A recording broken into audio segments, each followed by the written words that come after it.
இன்னைக்கு நம்ம பார்க்க போறது முட்டையை வச்சு ரொம்பவே வித்தியாசமான ஒரு ரெசிபி. இது கோல்டன் காயின் முட்டை. இந்த ரெசிபிக்கு நாம 5 வேக வச்ச முட்டையை எடுத்துக்கலாம். இதை ஸ்லைசர் இல்லைன்னா கத்தியை வச்சு ஸ்லைஸ் பண்ணிக்கலாம். மெலிசா கட் பண்ணின முட்டையை ஒரு பிளேட்ல வச்சுக்கலாம்.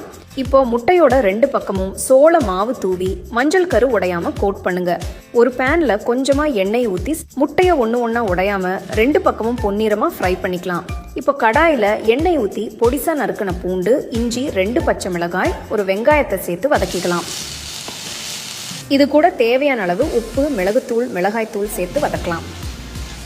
இப்போ 1 teaspoon soya sauce, 2 teaspoon chilli sauce, கொஞ்சம் தக்காளி கெட்சப் ஊற்றி நல்லா கலந்து விடுங்க.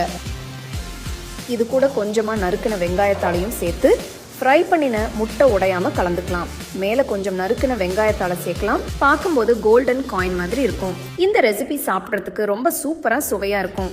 இந்த கோல்டன் காயின் முட்டையை ரசிச்சு ருசிச்சு சாப்பிடுங்க.